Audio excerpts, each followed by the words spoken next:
Hello, আসসালামু আলাইকুম everyone. সবাই কেমন আছেন? আশা করি সবাই ভালো আছেন। আমিও আপনাদের দোয়ায় ভালো আছি। আমি প্রথমে চুলায় একটা প্যান বসিয়ে দিয়ে দিলাম পরিমাণ মতো রান্নার তেল। তেলটা গরম হয়ে গেছে, আমি দিয়ে দিলাম পরিমাণ মতো পেঁয়াজ কুচি। আমি পেঁয়াজটা একটু সময় নিয়ে ভেজে নিব।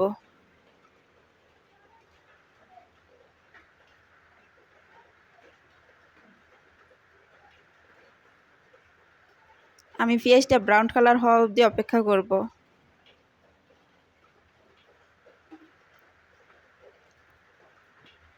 আমার পেঁয়াজটা ভাজা হয়ে গেছে, এরপর যে আমি দিয়ে দিব পরিমাণ মতো রসুন বাটা। আমি একটু সময় নিয়ে রসুনটা ভেজে নিব, যাতে রসুনের কাঁচা গন্ধটুকু চলে যায়।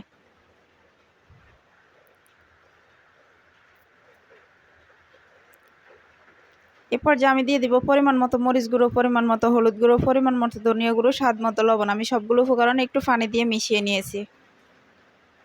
এবার আমি একটু সময় নিয়ে মশলাটা কষাই নিব।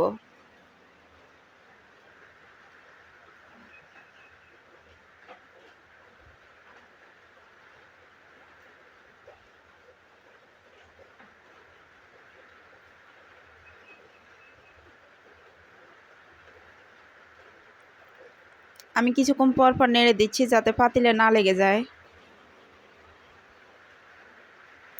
আমার মশলাটা কষানো হয়ে গেছে, এরপর যে আমি দিয়ে দিব মাছ। আমি আগে থেকে ইলিশ মাছ ছোট ছোট সাইজ করে কেটে রাখছি।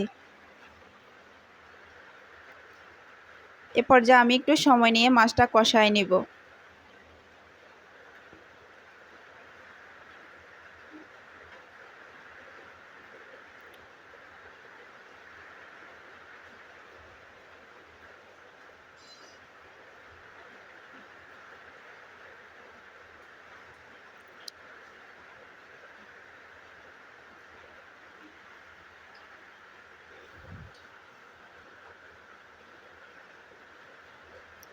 আমার মাছটা কষানো হয়ে গেছে, এরপর যে আমি দিয়ে দিব আলু। আমি আগে থেকে ছোট ছোট সাইজ করে আলু কেটে রাখছি।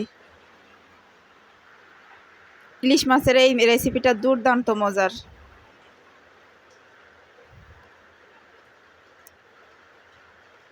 আমি আলুটা সময় নিয়ে উপর নিচ করে দিব যাতে সবগুলো মশলা আলু এবং মাছের ভিতরে যায়।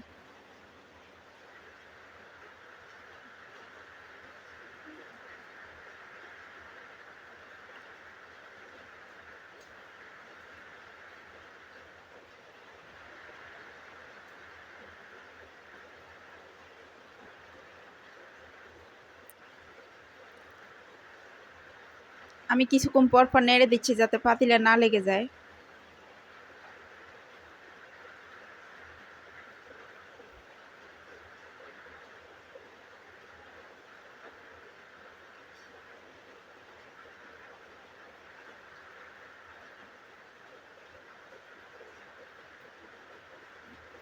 প্লিজ আমার চ্যানেলটা নতুন, সবাই লাইক কমেন্ট শেয়ার করে পাশে থাকবেন এবং সাবস্ক্রাইব করে নেবেন। যারা আমার চ্যানেলটা সাবস্ক্রাইব করছেন তাদেরকে অসংখ্য ধন্যবাদ। দয়া করে আমার পুরো ভিডিওটা ওয়াচ করবেন। সবাই ভালো থাকুন, সুস্থ থাকুন। দেখা হবে নেক্সট ভিডিওতে। আল্লাহ হাফেজ।